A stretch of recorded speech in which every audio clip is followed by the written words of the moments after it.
आप सभी हिंदी प्रेमियों को मेरा प्रणाम। मेरा नाम है शिव प्रकाश और टीजीटी हिंदी यूट्यूब चैनल पर आप सभी का बहुत बहुत स्वागत एवं अभिनंदन करता हूं। दोस्तों, हम लोगों ने पिछले जो वीडियो की क्लास थी उसके अंतर्गत देखा था कि वहां पर आप लोगों को मैंने बताया था जो कि वाक्य के अंग थे। तो वाक्य के अंग के अंतर्गत उद्देश्य और विधेय के बारे में विस्तार पूर्वक चर्चा की थी। जिन लोगों ने वो वीडियो नहीं देखा है वह लोग चैनल पर विजिट करके देख सकते हैं। तो दोस्तों, आज हम उसी के आगे चर्चा करेंगे और यहाँ पर हम देखेंगे वाक्य के भेद। तो दोस्तों, वाक्य के भेद के संबंध में आप लोग यहाँ पर देखेंगे तो वाक्य के जो भेद होते हैं वह दो होते हैं। तो पहला जो होगा वह होगा दोस्तों रचना के आधार पर, दूसरा होगा दोस्तों अर्थ के आधार पर। तो दोस्तों, यहाँ पर हम सबसे पहले रचना के आधार पर ही पढ़ेंगे। तो इसके कुल मिलाकर के तीन भेद होते हैं, यानी कि रचना के आधार पर आपका होगा सरल वाक्य, उसके बाद दोस्तों आपका आएगा संयुक्त वाक्य और जो तीसरा होगा वह होगा मिश्र वाक्य। इन सब के जो भी कॉन्सेप्ट हैं उनको मैं बड़ी बारीकी से आपको यहाँ पर बताऊंगा और अच्छे से समझाऊंगा। उम्मीद करता हूँ जो भी कुछ मैं आप लोगों को यहाँ पर समझा रहूँगा आप लोग भली भांति समझ पा रहे होंगे। यदि कोई भी समस्या आती है तो आप लोग हमें कमेंट बॉक्स में कमेंट करके जरूर बताएं। साथ ही दोस्तों, यदि आप टीजीटी हिंदी यूट्यूब चैनल पर पहली बार विजिट किए हैं तो चैनल को सब्सक्राइब करके घंटी के निशान को भी दबा लीजिए। साथ ही वीडियो को लाइक करके हमारा उत्साह बढ़ाइए और वीडियो को अपने दोस्तों को भी शेयर कीजिए ताकि वह लोग भी इस मंच का हिस्सा बने, ताकि हम लोग मिल करके हिंदी को और भी समृद्ध बना सके। तो यहाँ पर देख लेते हैं हम वाक्य के भेद के संबंध में। तो इसके होते हैं दो भेद, जिसमें से पहला होगा आपका, जो कि मैं इस तरफ लिख देता हूं, जो कि होगा दोस्तों रचना के आधार पर। रचना के आधार पर। तो दूसरा जो होगा वह होगा दोस्तों आपका अर्थ के आधार पर।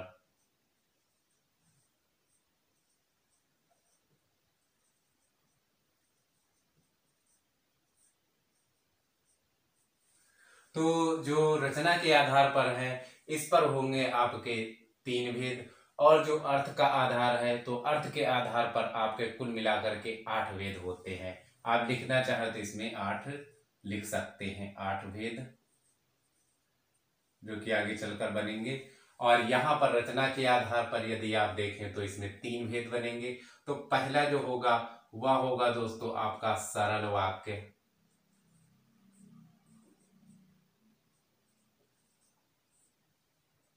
और दूसरा जो होगा वह होगा संयुक्त,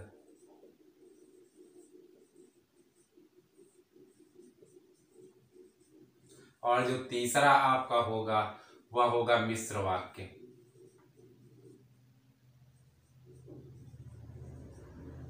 तो इस प्रकार से आप इन तीनों को देखेंगे। उनके बारे में मैं आपको बाद में बात करूंगा। जिस समय मैं आपको यह सभी तीनों के तीनों खत्म कर लूंगा उसके बाद ही दोस्तों उसके बारे में हम लोग पढ़ेंगे। लेकिन जहां पर आपसे कोई सवाल पूछा जाए कि वाक्य के कितने भेद होते हैं, तो वाक्य के होते हैं 2 भेद। कौन कौन से? रचना के आधार पर, दूसरा अर्थ के आधार पर। अब रचना के आधार पर वाक्यों के कितने भेद होते हैं? तो 3 भेद होते हैं, जो कि आपको यहाँ पर लिखा गया है। सरल वाक्य, संयुक्त वाक्य, मिश्र वाक्य। अब अर्थ के आधार पर आपको बाद में बता दूंगा। तो दोस्तों, सबसे पहला जो हम देखेंगे वह देखेंगे दोस्तों आपका सरल वाक्य। आप लोग देखेंगे कि यहाँ पर आपको, जैसा कि मैंने पिछले वीडियो में आपको समझाया था, जहां पर आपको बताया था कि विधेय क्या है और उद्देश्य क्या है, तो दोस्तों वहां पर आपने देखा था, वहां पर मैं आपको सरल वाक्य बिल्कुल प्रयोग करके दिखा रहा। तो सरल वाक्य क्या होगा? सरल वाक्य वह होगा जिसके अंदर एक उद्देश्य और एक विधेय होगा। जिस वाक्य में एक उद्देश्य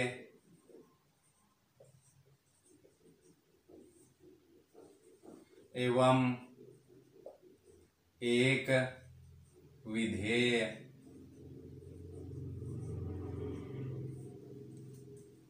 होता है उसे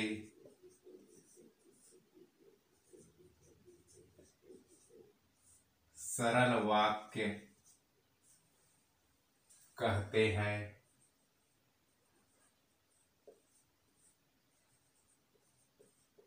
अब इसके अंतर्गत आप देखेंगे, श्याम जाता है,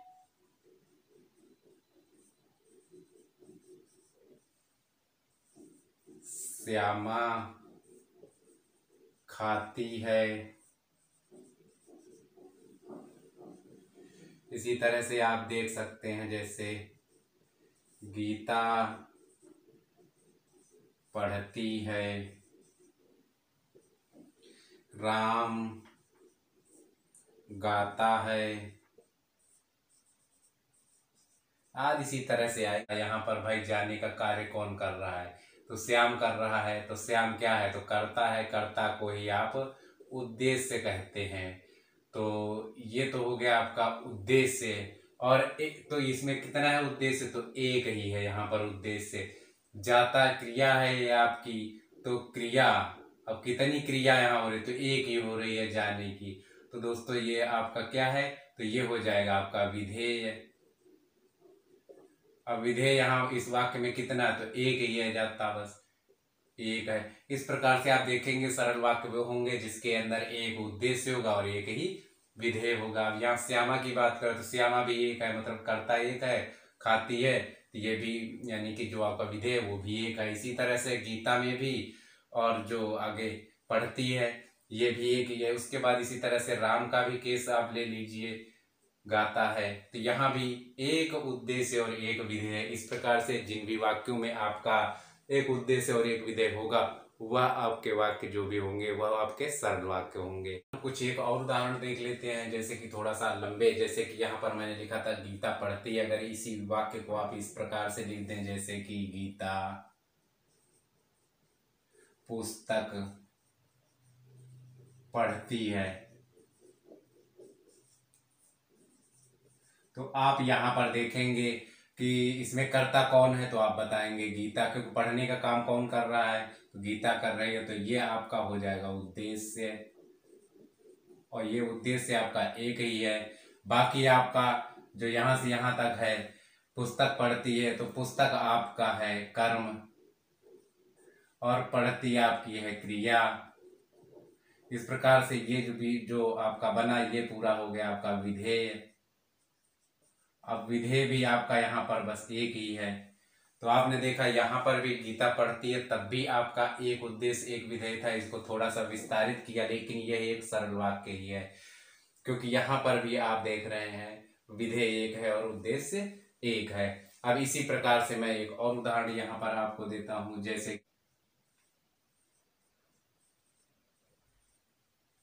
शिक्षक छात्र से, या छात्रों भी लिख सकते हो,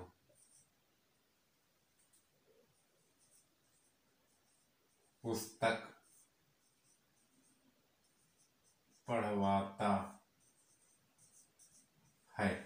तो आप देखेंगे यहाँ पर कर्ता एक है, यानी कि आपका जो उद्देश्य है वह एक है। उसके बाद छात्रों से पुस्तक पढ़वाने का कार्य कौन कर रहा है, तो शिक्षक कर रहा है, यानी कि करता है। अब बाकी सब ये क्या है, तो ये आपका यहाँ तक ये सब विधेय के अंतर्गत आ जाएगा। तो यहाँ पर आपने देखा उद्देश्य एक मिला और विधेय भी एक मिला। इसी प्रकार से आप दूसरे भी उदाहरण ले सकते हैं। इसके साथ ही अब मैं आगे आपको ले चलता हूं, जो कि आपका होगा संयुक्त वाक्य। संयुक्त वाक्य में आपके जो दो वाक्य होंगे वह जुड़ जाएंगे। संयुक्त का जो मतलब होता है वह क्या होता है, पहले तो यह समझ लीजिए। जैसे कि मान लिया कोई दो चीजें हैं, एक ये चीज है, एक ये चीज है। अगर हम इन दोनों को उठा करके आपस में जोड़ना चाहते हैं, तो दोस्तों माना कि ये मैं उठाया पहली वाली को और दूसरी वाली को उठा करके इसी के आगे जोड़ दिया, तो यह जो नई चीज बनी है, यह आकृति, यह आपकी एक संयुक्त आकृति हो गई। अब यह आकृति चाहे ऐसे हो या फिर दोस्तों माना कि इन दोनों को उठाया, एक को ऐसे रखा मैंने और दूसरे को उठाया इसी में से नीचे की ओर कर दिया, यानी कि यहाँ पर आपका इन दोनों के संयोग से यानी संयुक्त होने से ही यह नई जो आकृति है वह बनी है। तो यानी कि इन दोनों को हमने क्या किया, संयुक्त किया है। क्योंकि अभी आगे आपको जो मिश्र वाक्य आएगा वहां पर थोड़ा सा कंफ्यूजन होगा, तो जिस वजह से मैं आपको यहाँ पर पहले ही समझा देता हूँ कि संयुक्त क्या है और जो मिश्रित है वह क्या है। तो आपने देखा ये आपका किसका उदाहरण बना, ये बना संयुक्त का।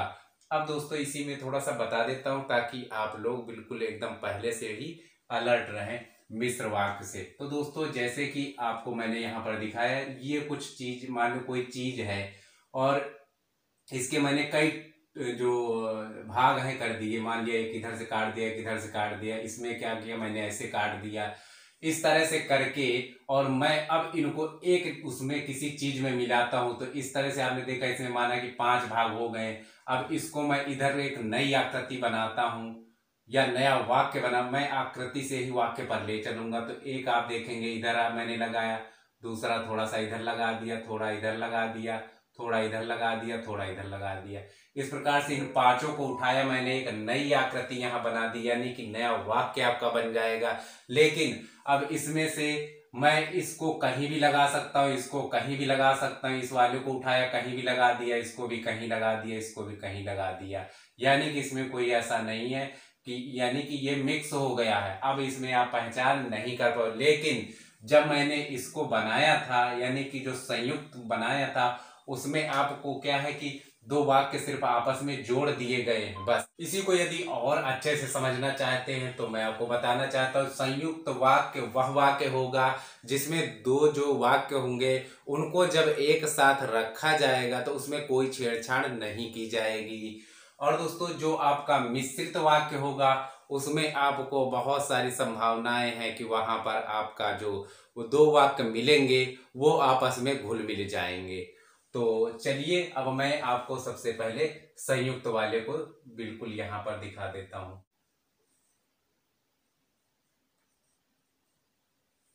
जिस वाक्य में 2 या 2 से अधिक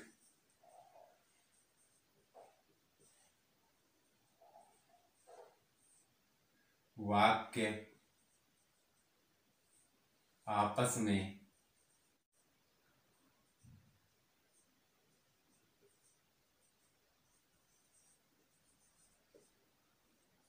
जुड़ते हैं उसे संयुक्त वाक्य कहते हैं।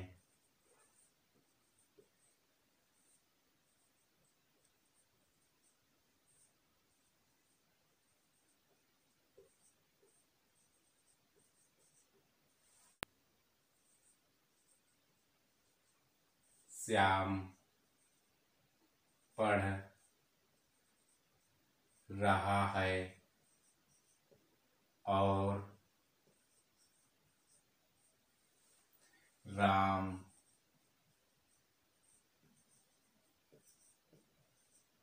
खेल रहा है। अब दोस्तों यहां पर आप देख पाएंगे कि श्याम पढ़ रहा है, तो भाई श्याम करता है यहां पर, अब यही आपका उद्देश्य बन जाएगा। उसके बाद क्या है, तो पढ़ने का काम कर रहा है, तो यहाँ पर पढ़ने की क्रिया हो रही है। इसके बाद में अब यहाँ पर आप देख रहे हैं एक शब्द जो कि आपका है और यहाँ भी आपका यह उद्देश्य है। बाकी ये सब पूरा विधेय है, विधेय का भाग है। तो ये जो राम खेल रहा है, श्याम पढ़ रहा है, दोनों अलग अलग वाक्य हैं। जब इनको इकट्ठा कर दिया गया है और के माध्यम से, तो एक नया जो यहाँ पर आपका वाक्य बना है यही आपका संयुक्त वाक्य है। जैसा कि मैंने आपको यहाँ पर लिख करके बताया और साथ में मैं आपको वहां पर अलग अलग उदाहरण से दिखा रहा था कि किस प्रकार से होगा। जैसे कि मैंने आपको ऐसे करके दो आकृतियां बनाई थी और उठा करके उसी में जोड़ दिया था कि भाई ये आई और इसके बाद एक और आ गई, और इधर मैंने किसी चीज से जोड़ दिया। तो जो यहाँ पर मैंने जोड़ का चीज लगाया, मतलब जिस माध्यम से मैंने जोड़ा है, तो जैसे यहाँ पर और से जोड़ा है, तो दोस्तों यही जो माध्यम है इसी से आप पहचान पाएंगे कि ये आपका कौन सा है। तो यही आपका होगा संयुक्त वाक्य। और मिस्र के लिए आपको मैंने बताया है कि मिस्र में आपका वह मिक्सअप होगा, यानी कि उसको अलग अलग करना काफी आपके लिए कठिन होगा। यहाँ पर अलग करना बहुत आसान है, भाई श्याम पढ़ रहा है बस इतना हो गया, ये अलग हो गया वाक्य, और राम खेल रहा है अलग हो गया, तो ये दो अलग अलग हो गए। तो आपने देखा यहाँ पर आपके जो उद्देश्य है वह दो उद्देश्य हो जाएंगे, कि ये एक ये, और इसी तरह से आप विधेय की बात करती है भी दो हो जाएंगे दोस्तों, एक ये हो जाएगा और दूसरा इधर का हो जाएगा इस तरह। अगर दूसरा एक उदाहरण लेना चाहें तो कुछ और मैं यहाँ पर दिखा देता हूं, जैसे कि मैं बहुत परेशान था, अतः मैं नहीं आया। अब आप यहाँ पर देखेंगे एक दूसरा उदाहरण, तो यहाँ पर मैं बहुत परेशान था, यह एक अलग आप वाक्य देख रहे हैं। उसके बाद अतः मैं नहीं आया, तो मैं नहीं आया यह एक दूसरा वाक्य है। अब इसको जोड़ने का जो कार्य है, यानी संयुक्त करने का कार्य है, वह अतः यह शब्द जो है वह कर रहा है। तो आप देख रहे हैं कि यह आपका संयुक्त वाक्य का उदाहरण है। साथ ही यदि आप इसमें उद्देश्य और विधेय की बात करें तो दोस्तों मैं यहाँ पर करता हूं, तो यही आपका उद्देश्य है। उसके साथ ही दोस्तों जो आपका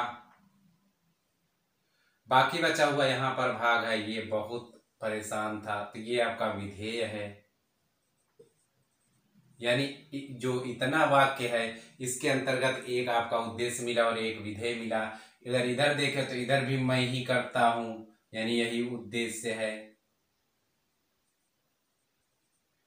उसके साथ नहीं आया, बाकी जो बचा हुआ ये पोर्शन है यह आपका हो जाएगा विधेय। इस प्रकार से इधर भी आपका एक उद्देश्य और एक विधेय मिल गया। इस प्रकार से आप देखेंगे यहाँ पर टोटल उद्देश्यों की संख्या हो जाएगी 2 और विधेय की संख्या हो जाएगी 2। जबकि सरल वाक्य जो होते थे वहां पर एक उद्देश्य और एक विधेय होते थे। तो मेरे ख्याल से यह जो आप कॉन्सेप्ट देखे हैं ये भी आप समझ गए होंगे। मैं यहाँ पर आपको संयुक्त वाक्य के जो योजक शब्द हैं वह लिखा देता हूं, ताकि आप लोग उसको अच्छे से समझ पाएं कि आखिर कब जो संयुक्त वाक्य है कब होता है और कब होता है आपका सरल वाक्य, और आप इसको मिश्र वाक्य से कैसे अलग कर पाएंगे।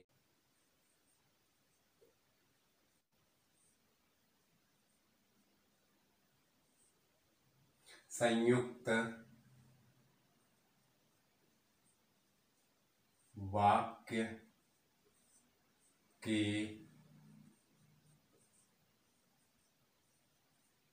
योजक शब्द या अवयव, तो इसके अंतर्गत आपके जो शब्द आएंगे, जैसे आएगा या, इसके साथ ही आएगा अथवा, उसके साथ ही आएगा अतः, इसके साथ ही आएगा इसलिए, और आएगा। इस तरह से दोस्तों आपके कई शब्द इसके अंतर्गत आते हैं। उम्मीद करता हूं कि जो भी आपको यहाँ पर मैंने कॉन्सेप्ट समझाया है सरल वाक्य और साथ में संयुक्त वाक्य का, वह आप लोग भली भांति समझ गए होंगे। यदि आपको अब भी कोई डाउट है तो दोस्तों आप लोग हमें कमेंट बॉक्स में कमेंट करके बता सकते हैं। साथ ही दोस्तों आप लोगों से अनुरोध करना चाहूँगा कि वीडियो को लाइक करके हमारा उत्साह बढ़ाइए। साथ ही वीडियो को शेयर करके अपने दोस्तों को भी इस मंच का हिस्सा बनाइए, ताकि हम लोग मिल करके हिंदी को और भी समृद्ध बना सके। तो मिलता हूँ बाकी बचे हुए मिश्र वाक्य के कॉन्सेप्ट के साथ में अगले वीडियो में। तब तक के लिए जय हिंद, जय Bharat. TGT Hindi YouTube channel देखने के लिए आप सभी का बहुत बहुत धन्यवाद।